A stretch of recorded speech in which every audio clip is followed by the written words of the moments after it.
ओम नमः शिवाय फ्रेंड्स, कैसे हैं आप सब। आई होप आप सब बहुत अच्छे होंगे। मैं भी ठीक हूँ। और जैसे कि देख रहे हो आप, मैं कहीं जा रही हूँ। तो मैं कहाँ जा रही हूँ आपको थोड़ी देर के बाद बताऊँगी, तो बने रहिए मेरे ब्लॉग में। और यहाँ पर मैं स्टेशन पे वेट कर रही हूँ ट्रेन का। और 10-15 मिनट से वेट करने के बाद फाइनली मुझे ट्रेन मिल गई है। और ट्रेन में जैसे कि आप देख रहे हैं, जिस टाइम पे मैं जा रही हूँ ना, ये टाइम पे भी रश है ही, बहुत ज़्यादा रश।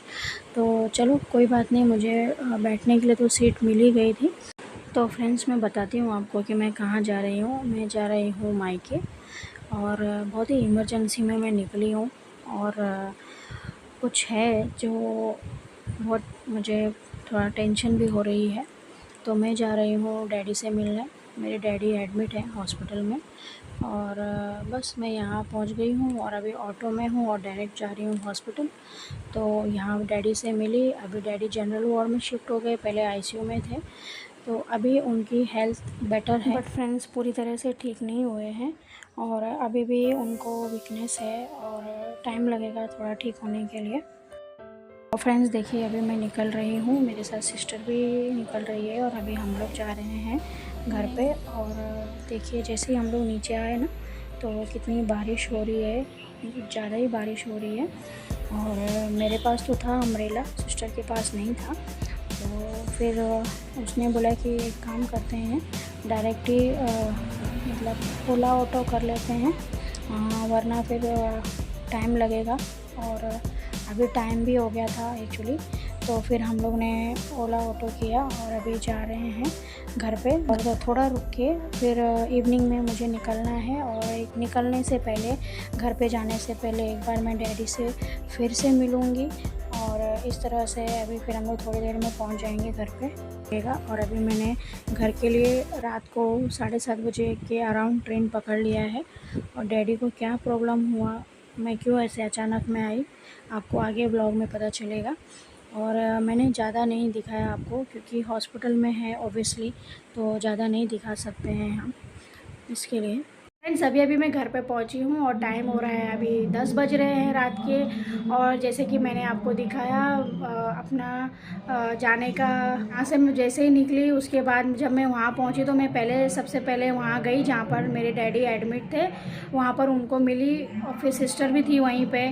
तो छोटा सा वीडियो क्लिप भी मैंने ये ब्लॉग में ऐड किया है। तो बहुत सारे लोग ऐसा सोचते हैं ना कि ये ऐसे ही बोल रही है व्यूज़ के लिए, नहीं गई होगी, दिखाया नहीं कुछ भी ऐसा। तो इसलिए मैंने छोटा सा ही वीडियो क्लिप जो है इसमें ऐड किया है। और मैंने कुछ भी उसमें बोला नहीं है, क्योंकि कैसा होता है, हॉस्पिटल में होते हैं तो मैंने जितना हो सके वॉइस ओवर ही किया है। और अभी मैं घर पे पहुंची हूँ और आपसे अभी बात कर रही हूँ। तो मैंने ये भी आपसे कुछ शेयर नहीं किया कि डैडी को क्या तकलीफ़ हो गया था। तो मैं अभी आपको बता देती हूँ उनको क्या हुआ। एक्चुअली उनको परसों बहुत फीवर आया, फीवर भी बहुत ज़्यादा था उनको, 103। और रात को मतलब आफ्टरनून से उनको फीवर आना शुरू हो गया था, इवनिंग तक थोड़ा दवाई खाई और सोचा फीवर की दवाई जो होती है घर में रखते ही है जो लोग, वो थोड़ा खाया, उनको लगा हो जाएगा, ठीक हो जाएगा। सिस्टर को भी लगा कि हो जाएगा डैडी का ठीक। बट फिर जब चेक किया दवाई देने के बाद, थोड़ा 1-2 घंटे के बाद चेक किया, तो उनका 101 फीवर हो गया था। तो उनको लगा, सिस्टर को लगा कि चलो 101 हो गया तो धीरे धीरे डैडी का कम हो जाएगा। बट फ्रेंड्स, हुआ क्या, रात को 2 बजे जब उसने चेक किया तो डैडी का फीवर हो गया था 103। और 103 हो गया, उनको उठ नहीं पा रहे थे वो। अगर नीचे बैठ गए तो उठने को नहीं हो रहा था, सो रहे हैं तो सो के उनको नीचे उठा रहे थे जब, तो उठ नहीं पा रहे थे, मतलब एकदम ही उनकी बुरी हालत हो गई थी। और अभी जैसे कि आप जानते हो, मैंने पहले भी 1-2 व्लॉग बनाए हैं। मेरे डैडी जो हैं अभी उनका एज है, सीनियर सिटीजन है, ऑब्वियसली आप सब को भी पता ही होगा, आप जानते हो, जो मेरे रेगुलर सब्सक्राइबर हैं उन्हें तो मालूम है, मेरे व्यूअर्स को। तो इस कंडीशन में हम उनका रिस्क नहीं ले सकते हैं हेल्थ का। और जो उनकी तकलीफ़ें हैं, उसके अलावा डायबिटीज़, बीपी और जो उनकी तकलीफ़ें हैं, उनको ध्यान में रखते हुए मेरी सिस्टर ने रात को 2:30 बजे उनको एडमिट किया हॉस्पिटल में, जो जहाँ पर उनका होता ही है, जब भी उनका ऐसा कुछ प्रॉब्लम होता है तो वहीं पे एडमिट होते हैं। तो वहाँ पर रात को 2:30 बजे जाके उसने डैडी को इमरजेंसी में एडमिट कराया। फिर उसके बाद जो भी प्रोसीजर होती है आईसीयू में उनको रखना, क्योंकि सीनियर सिटीजन है, इतनी सारी प्रॉब्लम्स है, तो उसको ध्यान में रखते हुए आईसीयू में ही एडमिट किया। उसके बाद फिर धीरे धीरे सारी, आप जानते ही हो, एक बार हॉस्पिटल में एडमिट हुए तो सारे ये रिपोर्ट्स वो रिपोर्ट्स, ये टेस्ट वो टेस्ट, फिर सब टेस्ट होने के बाद उनको जब उनका ब्लड टेस्ट के लिए भेजा तो उसमें उनको जो टाइफाइड है वो आया, और उनको जो टाइफाइड था वो ज़्यादा वाला था। मतलब ऐसा स्टार्टिंग उसमें होता है, अलग अलग होता है टाइफाइड में भी।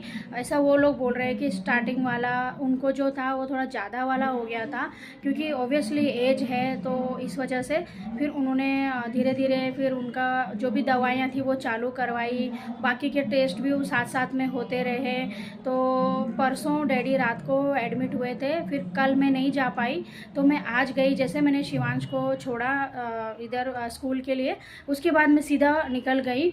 और इस तरह से अभी उनका जो हेल्थ है ठीक है, फीवर नहीं है, और मुझे ऐसा लगता है कल तक वो डिस्चार्ज दे देंगे, ऐसा वो बोल रहे हैं। 2 दिन उन्होंने आईसीयू में रखा, आज उन्होंने जनरल वार्ड में शिफ्ट कर दिया। जब मैं पहुंची तो मैं आफ्टरनून में 2 सवा 2 बजे पहुंची, तो उन्होंने जनरल वार्ड में शिफ्ट कर दिया था। तो आज का पूरा नाइट, इवनिंग और कल मुझे लगता है वो लोग डिस्चार्ज दे देंगे डैडी को। और अभी फीवर वगैरह जो है उनका नहीं है, मतलब स्टेबल है सिचुएशन अभी। और आगे भी डॉक्टर ने कहा है कि इनका ध्यान देना है, क्योंकि जो हेल्थ है उसको ध्यान में रखते हुए ऐसे डॉक्टर बोलते हैं कि इनको ध्यान देना है। आगे भी खाने पीने का जो है वो सारी चीज़ें तो ध्यान देते हैं, लेकिन देखिए कैसा हो जाता है, क्योंकि आजकल सीज़न भी ऐसे ही है, सब जगह टाइफाइड और ये सारी चीज़ें हो रही है, वायरल फीवर। और उन्होंने भी, डॉक्टर्स ने भी बोला, वहाँ पे जो लोग थे ना वो लोग भी बोल रहे थे, जो पेशेंट थे उनके रिलेटिव्स थे बहुत, तो उनसे जब हमने बात की तो वो भी बोल रहे थे कि यहाँ पर बहुत सारे लोग हैं, यानी कि वो बोल रहे थे यहाँ पे 80% लोग जो है ना ये फीवर वाले ही आ रहे हैं। जैसे डैडी को हुआ था ना इमरजेंसी वाले, टाइफाइड वाले ज़्यादा, और उसमें कैसा डैडी का पूरा नी, पूरा बॉडी पेन और हेड ये, और फीवर ज़्यादा, इतना फीवर कि मतलब उनको कुछ भी ये नहीं हो पा रहा था, वो बराबर मूव भी नहीं हो पा रहे थे, उठ नहीं पा रहे थे, बैठ नहीं पा रहे थे, वॉशरूम भी उनको पकड़ पकड़ के लेके जा रहे थे। इतना कंडीशन उनका ख़राब हो गया था, इसीलिए इतना इमरजेंसी में जो है उनको एडमिट करना पड़ा। तो इस तरह से है, और मैंने आपसे भी शेयर किया। तो मुझे लगा आपसे, मैंने पहले सोचा कि नहीं शेयर करूं, बट फिर मैंने सोचा कि शेयर कर लेती हूँ। जब मैं इतनी सारी चीज़ें आपसे अपनी शेयर करती हूँ तो मुझे लगा कि ये भी मुझे शेयर करना चाहिए। शेयर करने से दिल क्या होता है, हल्का हो जाता है, अच्छा लगता है जब शेयर करते हैं। तो प्लीज़ प्लीज़ प्लीज़ फ्रेंड्स, मेरे डैडी की रिकवरी के लिए प्रेयर कीजिए, प्रार्थना कीजिए कि वो जल्दी से जल्दी ठीक हो जाएं, और आगे भी उनका जो ये है तकलीफ़ है उनको ना होए, और वो स्वस्थ रहे, आगे भी अपनी लाइफ में अच्छी लाइफ जिए, स्वस्थ रहे। तो ऐसे ही उनके लिए प्रार्थना कीजिए। तो थैंक यू सो मच। और चलिए फिर अब मैं ये ब्लॉग एंड करती हूँ। बाय बाय, और मिलती हूँ आपको नेक्स्ट ब्लॉग में।